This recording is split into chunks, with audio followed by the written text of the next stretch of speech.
John Marston's story in Red Dead Redemption isn't just about redemption or revenge, it's about identity. It's about a man who's trying to figure out who he is after spending half his life being told who to be.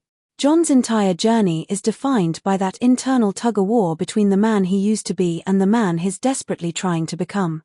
Before the events of the game, John lived his life under Dutch van der Linde's wing. Dutch didn't just save him, he shaped him.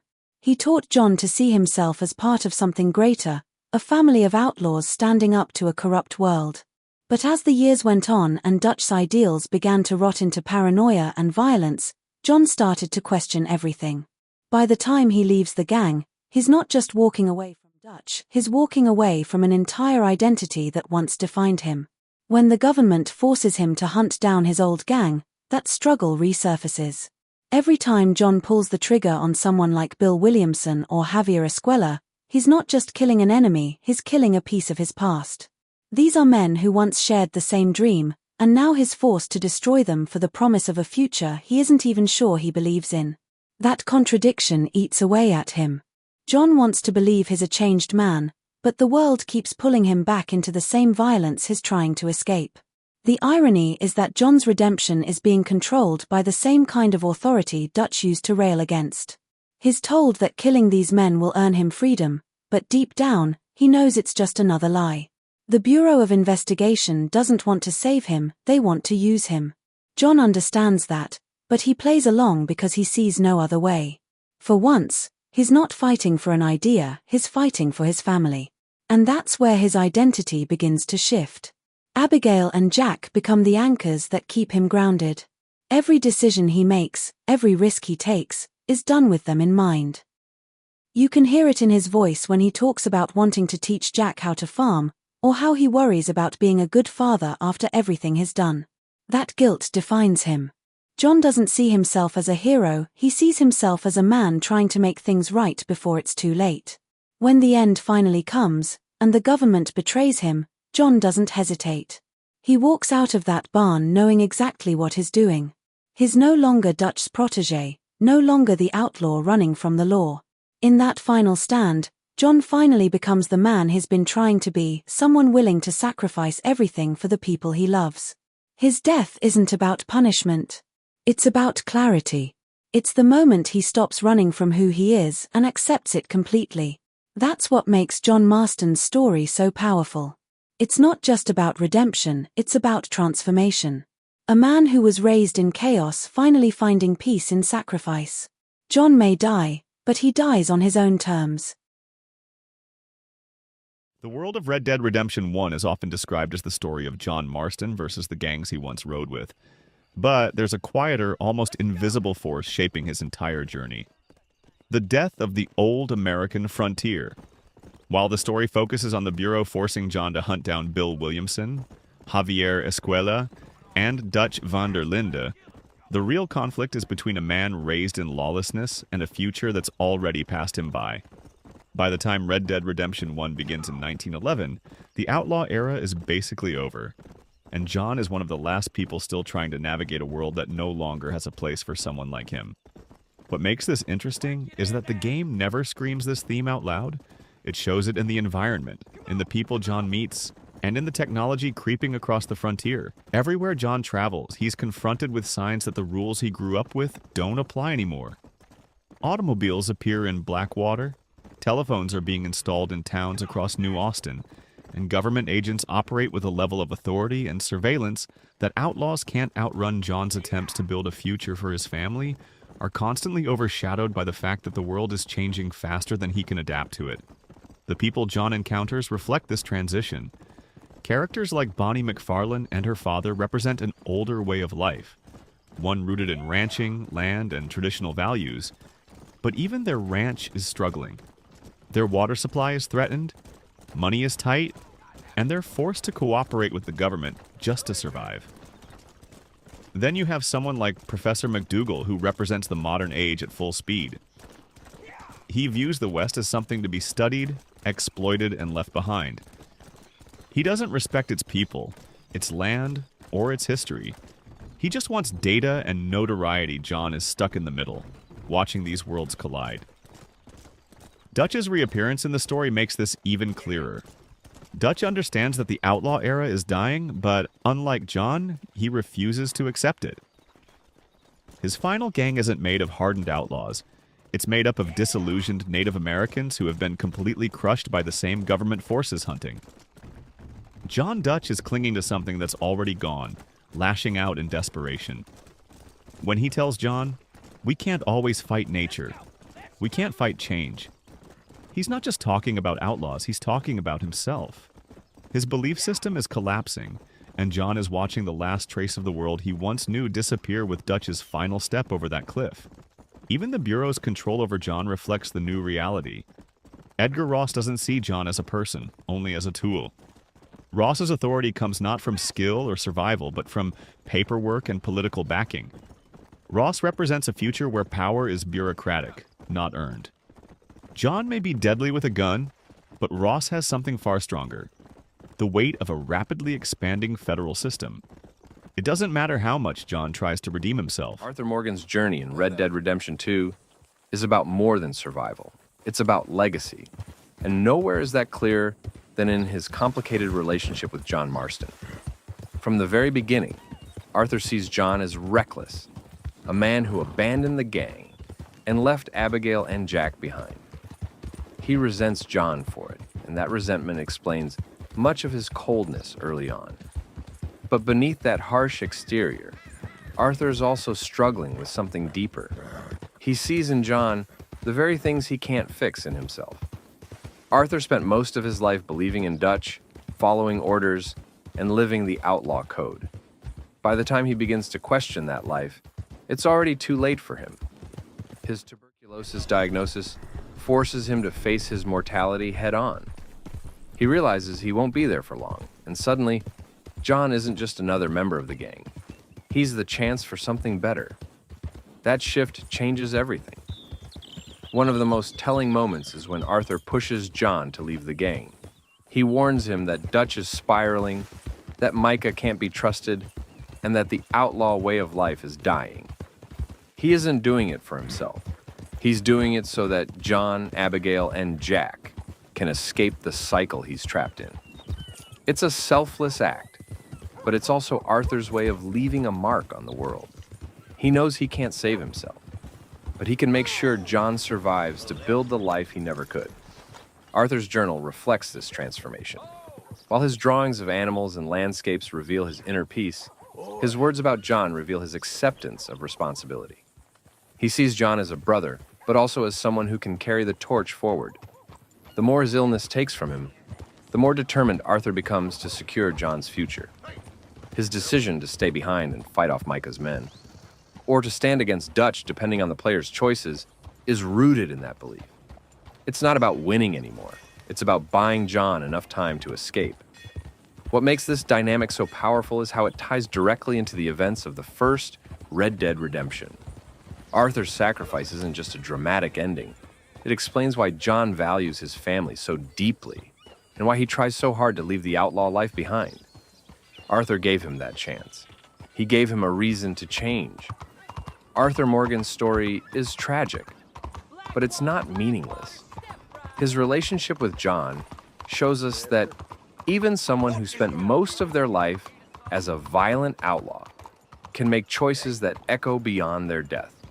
By putting John first, Arthur transforms from a man haunted by mistakes into a man defined by sacrifice. And in the end, his greatest legacy isn't in the gang he served for so long.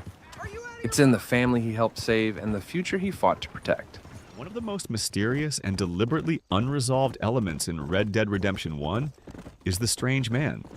Not just as a supernatural figure, but as the game's embodiment of judgment itself. Unlike most characters in the game, the Strange Man doesn't exist to move the plot forward. He exists to observe it. He appears only in side missions, never interferes directly, and yet his presence reframes everything John Marston believes about choice, fate, and accountability. When John first encounters the Strange Man, nothing about the situation feels heroic or urgent. There's no gunfight, no chase, no clear objective. The man knows John's name, his past, and details he has no logical way of knowing. He speaks calmly, politely, and with an unsettling confidence that suggests he isn't guessing. He's assessing. What makes these encounters so disturbing is that the strange man never forces John to do anything. Instead, he offers moral tests disguised as favors. Help a desperate woman. Decide whether to punish a cheating husband. Determine the fate of a criminal hiding behind circumstance. These choices don't dramatically alter the world, but they reveal who John is when no one is watching. Crucially, the strange man reacts differently depending on John's honor. His dialogue subtly changes, not to praise or condemn, but to acknowledge what John has already become. This reinforces the idea that the strange man isn't judging individual actions. He's evaluating patterns. He's interested in whether John acts out of habit, guilt, compassion, or selfishness. The fact that the game tracks this without ever confirming the strange man's nature is intentional. Rockstar never labels him as God, death, the devil, or conscience, but he carries traits of all four. He knows outcomes, speaks in riddles, and treats human life as something to be weighed rather than saved. The most chilling moment comes later when John confronts the strange man at his cabin. If you return after completing the missions, the man is gone, but a painting inside the cabin slowly changes depending on John's honor. With high honor, it depicts a peaceful pastoral image. With low honor, it becomes dark and violent. This is one of the few moments in the game where morality is visualized instead of spoken. The painting doesn't change the world, it reflects John's internal state, and the fact that it updates in real time suggests the strange man never left. He was never confined to the cabin in the first place. What makes the strange man so effective is that he exists outside the cycle of violence that defines the rest of the game. Guns don't matter to him. Threats don't work. John can't intimidate or outdraw him. This strips John of the one thing he's always relied on: force. In these moments, John is just a man being watched by something that understands him better than he understands himself. The strange man doesn't need to punish John because the world already will. By the time John meets his end, the strange man's role becomes clear in hindsight. He wasn't there to change John's fate. He was there to witness whether redemption was sincere. Red Dead Redemption 1 never confirms whether redemption is rewarded, but through the strange man it makes one thing painfully clear. Every choice is seen, even when no one else is around.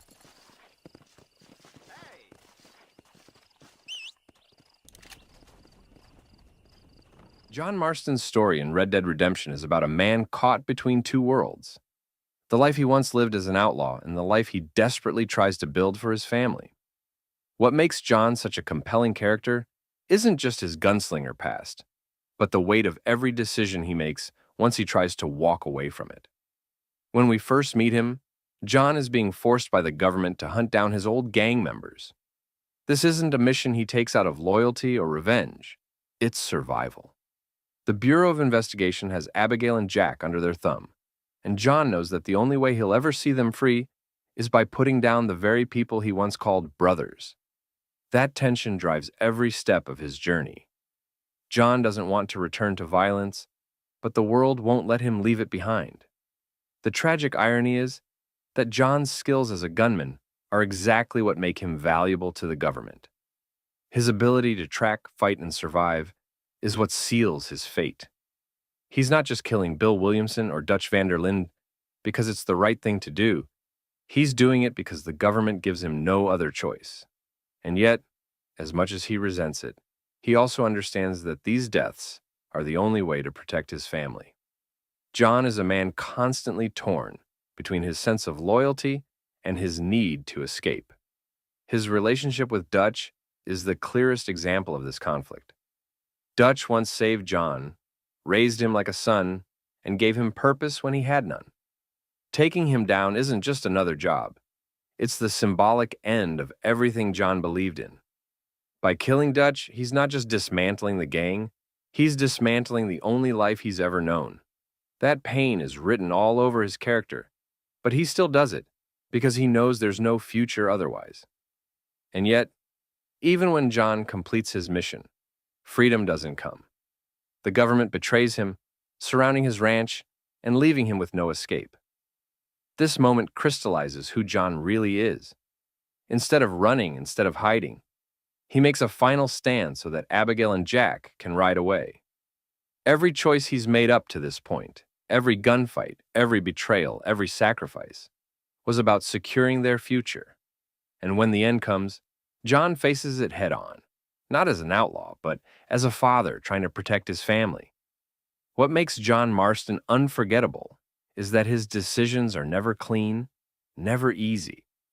He carries guilt for the things he's done, but he still tries to be better, even when the world refuses to let him change. His death isn't just the end of a character, it's the ultimate proof that redemption comes at a cost, and for John, that cost was everything.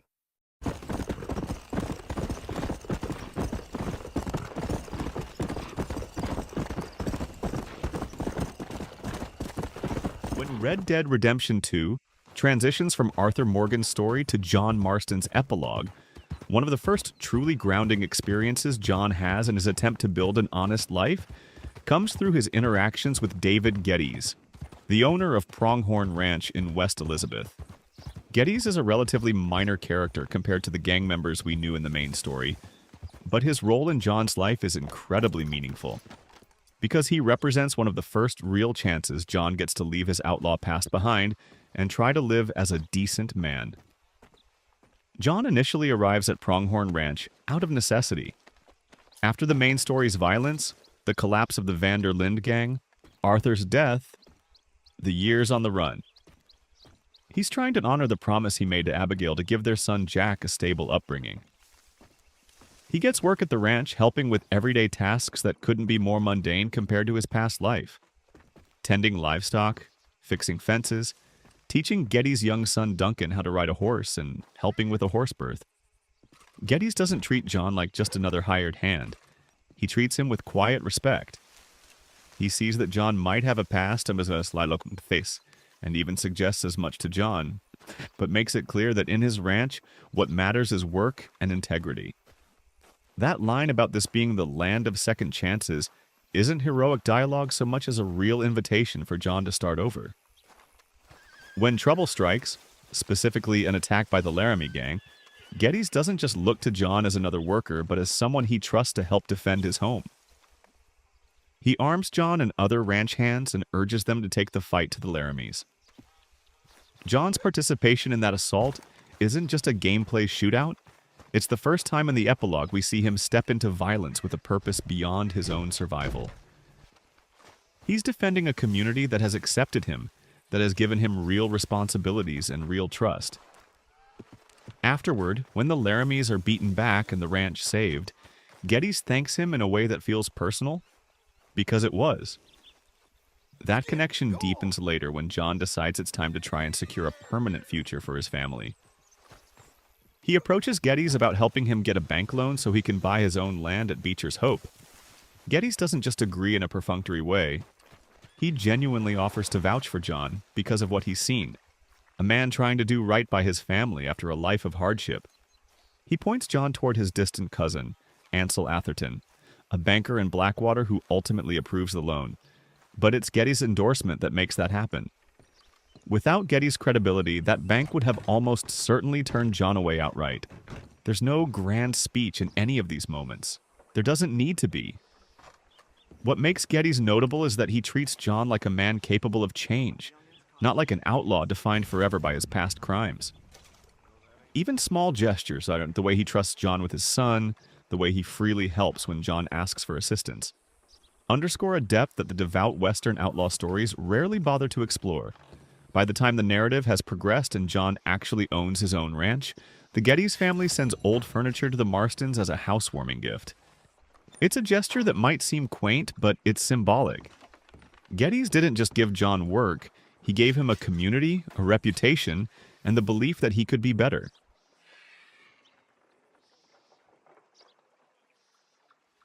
Abigail Roberts was born in 1877 and orphaned early, cutting her teeth in a world that offered little mercy to girls without family or means. By 1894, she was introduced into the Van der Linde gang by Uncle. And though sources differ on how much of her past continued in camp, it's clear she was once a prostitute before her relationship with John Marston took hold. It's sometimes claimed she maintained intimate relations with multiple gang members, though that is debated.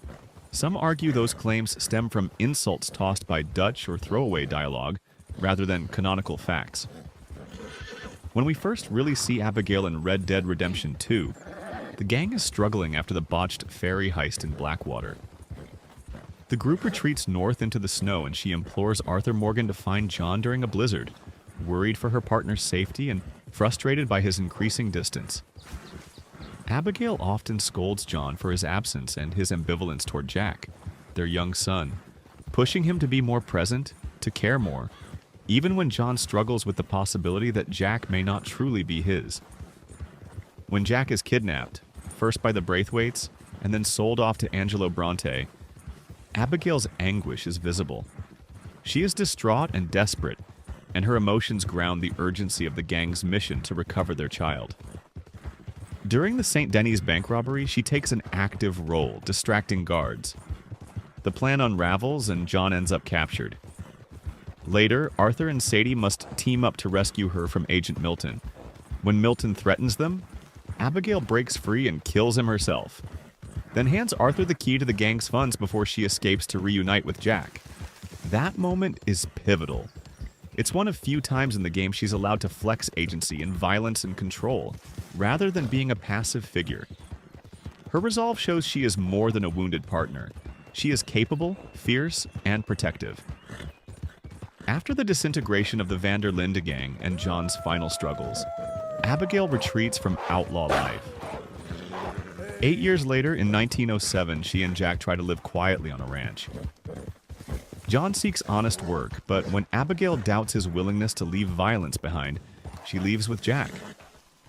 Still, John convinces her to return, and he proposes. The two marry and begin to build a life together at Beecher's Hope.